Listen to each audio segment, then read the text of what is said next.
So now we will discuss that how do we know what the whole project is. We need some kind of methods to make sure that we have verified everything that needs verifying and no more than that. So basically यहाँ पे हमारे लिए ये जानना ज़रूरी है कि basically जो पर्टिकुलर प्रोजेक्ट है वो क्या है. सो इस पर्पस के लिए we need to have some kinds of methods. हमारे पास कुछ ऐसे मेथड्स होने चाहिए जिनके थ्रू हम ये श्योर करें कि हमने हर पर्टिकुलर इम्पोर्टेंट एस्पेक्ट को वेरीफाई कर लिया. दैट नीड्स वेरीफाइंग, वो तमाम चीज़ें जिनको हमें वेरीफाई करना ज़रूरी था, and no more than that. And basically उससे ज़्यादा ऐसा कुछ भी नहीं जिसको we need to verify.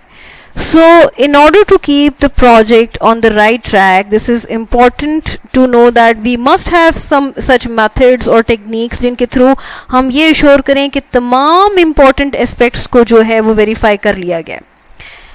In order to do this, you will need a verification plan. So basically verification process को परफॉर्म करने के लिए हमारे पास एक स्पेसिफिक वेरिफिकेशन प्लान का होना ज़रूरी है, and you will benefit from some tools to help execute this plan. So basically हम कुछ डिफरेंट टूल्स को यूज़ करते हुए भी हम अपने इस पर्टिकुलर वेरिफिकेशन प्लान को एग्जीक्यूट कर सकते हैं. But most important, the team will need to understand what verification is. So basically यहाँ पे जो चीज़ इंपॉर्टेंट है वो ये है कि हमारी टीम को ये अंडरस्टैंड करना चाहिए कि वेरिफिकेशन जो है वो क्या है, and you will need a commitment to the verification activities. So basically हमारी टीम के लिए ये ज़रूरी है कि ना सिर्फ ये अंडरस्टैंड करें कि वेरिफिकेशन की क्या इंपॉर्टेंस है इसको,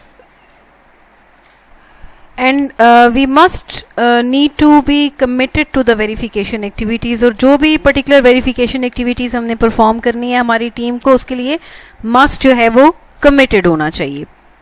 Regardless of how we organize it, we must remember that the essence of verification is to reassure ourselves that the step we are working on has the proper backgrounds. So basically बजाय हम ये focus करें कि हमने verification process को किस तरह से ऑर्गेनाइज करना है, किस तरह से प्लान करना है, किस तरह से मैनेज करना है, हमें ये मस्ट याद रखना पड़ेगा कि वेरिफिकेशन के थ्रू हम बेसिकली ये अश्योर करना चाह रहे होते हैं कि जो भी पर्टिकुलर स्टेप्स हम जिनके ऊपर हम काम कर रहे हैं उन सब स्टेप्स का एक प्रॉपर जो है वो बैकग्राउंड है, ठीक है, and that is performed in a consistent and reliable way. और सो बेसिकली ये वो तमाम स्टेप्स हैं जो हमारी रिक्वायरमेंट से रिलेटेड हैं, जो हमारे यूज़र के जो ऑब्जेक्टिव्स हैं उनसे रिलेटेड हैं, और इन तमाम स्टेप्स को हमने एक कंसिस्टेंट और रिलायबल वे में परफॉर्म करना है.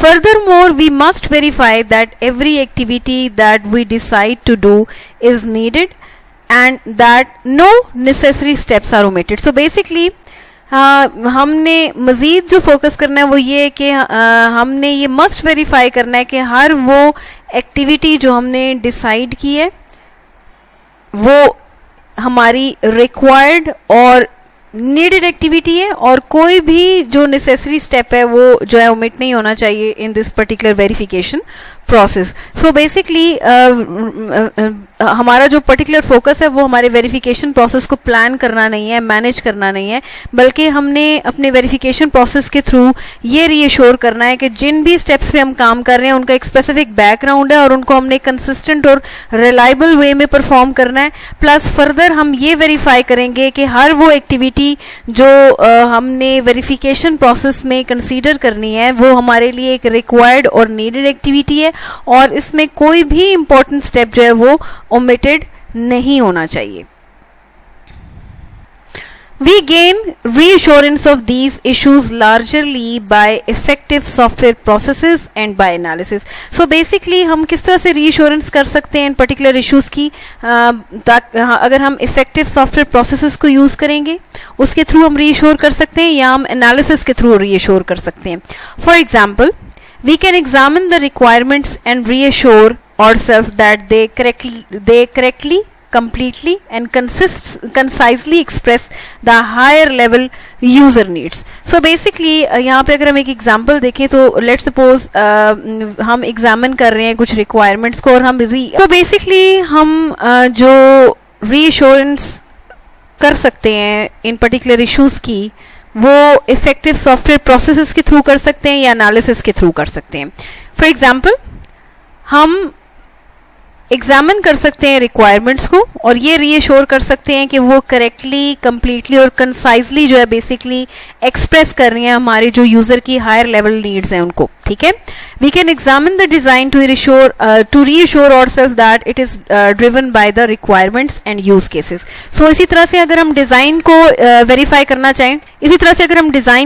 करना चाहें तो हम ये रीअश्योर करेंगे कि जो डिजाइन हमने ड्राइव किया है वो रिक्वायरमेंट से ड्राइव किया है और यूज केसेस से किया है, that it is complete and that it has no extra elements. एक तो हमने इसमें रीअश्योर करना है कि डिजाइन जो है वो कंप्लीट होना चाहिए और इसमें कोई भी एक्स्ट्रा एलिमेंट नहीं होना चाहिए. In some cases the analysis boils down to the inspection and reviews. So basically कुछ केसेस में हम क्या करते हैं कि एनालिसिस को हम परफॉर्म कर रहे होते हैं बाय इंस्पेक्शंस एंड रिव्यूज के through. So it is important कि जिन भी पर्टिकुलर रिक्वायरमेंट्स को हमने एग्जामिन करना है वो हमारी हायर लेवल यूजर नीड्स को कंप्लीटली और करेक्टली जो है वो क्या करें, एड्रेस करें. प्लस हम ये देखेंगे कि अगर हम डिज़ाइन को एग्जामिन कर रहे हैं तो हमें ये रीअश्योर करना है खुद को कि जो डिज़ाइन है वो प्रॉपर रिक्वायरमेंट से हमने ड्राइव किया है, यूज केसेस से ड्राइव किया है, ये कंप्लीट और कोई भी रेलिवेंट एलिमेंट को जो है हमने उसका पार्ट नहीं बनाया. Remember, we are not trying to ensure that things are working. We will get to that later. Instead, we are focused on the issues of making sure that we have done the things we need to do and that they follow a logical development progression. So basically, इस पूरे particular verification process में हमारा जो focus है वो ये नहीं है कि हमने ये देखना है कि हमारे जो प्रोडक्ट है वो किस तरह से काम कर रहा है. ठीक है, बेसिकली ये जो चीज़ है कि हमने प्रोडक्ट की वर्किंग को देखना है, ये हम लेटर स्टेजेस में देखेंगे. इसकी बजाय हमारा जो फोकस है वो ये है कि हमने ये जो है इंश्योर करना है कि जो भी पर्टिकुलर प्रोडक्ट हमने बिल्ड किया है वो पर्टिकुलर हमारे यूजर की नीड्स को फुलफिल कर रहा है. ठीक है, वो हमारे यूजर की नीड्स को फुलफिल करने के लिए बनाया गया है और उसमें हम एक लॉजिकल डेवलपमेंट जो साइकिल है उसको हम यूज कर रहे हैं. सो बेसिकली हमारा फोकस ये नहीं है कि प्रोडक्ट ने काम कैसे कर रहा है, क्या वो प्रॉपर तरीके से काम कर रहा है या नहीं कर रहा. हमारा फोकस ये है कि हमने ये देखना है कि जो भी पर्टिकुलर प्रोडक्ट हमने बनाया है क्या वो यूजर की नीड्स को सेटिस्फाई कर रहा है या नहीं कर रहा. और बेसिकली जो हमारी डेवलपमेंट है वो एक लॉजिकल डेवलपमेंट प्रोग्रेशन साइकिल को यूज कर रही है या नहीं कर रही. So here the darker side of the verification issue is that we can go verification happy and spend time in verification activities that do not give us a satisfactory payback. So basically verification जो भी process है उसका जो darker side है वो उसका ये आप disadvantage कह सकते हैं. जो एक वो ये है कि हम अपनी verification process पे बहुत सारा टाइम स्पेंड करते हैं, हम बहुत सारी वेरिफिकेशन एक्टिविटीज़ को जो है अप्लाई करते हैं, हम कॉस्ट जो है वो बेसिकली स्पेंड कर रहे होते हैं. एक प्रॉपर हमने एक प्लान बनाया हुआ होता है और उसके थ्रू हम वेरिफिकेशन परफॉर्म कर रहे होते हैं जिसमें हमारी एफर्ट्स पुट होती हैं, जिसमें हमें कॉस्ट रिक्वायर्ड होती है, जिसमें हमें टाइम रिक्वायर्ड होता है. लेकिन ज़रूरी नहीं है कि हम इन तमाम वेरिफिकेशन एक्टिविटीज़ के थ्रू जो प्रॉपर हमें फ्यूचर में पे बैक भी मिले. So we need some way of computing an economic return on investment for our verification activities. So इसके लिए ज़रूरी ये है कि एक प्रॉपर पे बैक एनालिसिस जो है उसको परफॉर्म किया जाए, जिसके लिए एक टेक्निक होती है रिटर्न ऑन इन्वेस्टमेंट कि क्या जो भी पर्टिकुलर हम इन्वेस्टमेंट कर रहे हैं क्या उसमें हमें वाकई ही रिटर्न मिलेगा या नहीं. तो उस तरह की अगर हम टेक्निक्स जो है एनालिसिस की हम उनको परफॉर्म कर लें, जो भी इकोनॉमिकल टूल्स हैं उनको यूज़ करते हुए हम जो फ्यूचर रिटर्न है अगर हम उसको एनालाइज कर लें तो हम बेहतर तरीके से ये अंडरस्टैंड कर सकते हैं कि हमें कितना स्पेंड करना है अपनी वेरिफिकेशन एक्टिविटीज़ के ऊपर. We will need to have an approach to help us make the right investment in checking और एक्टिविटीज़.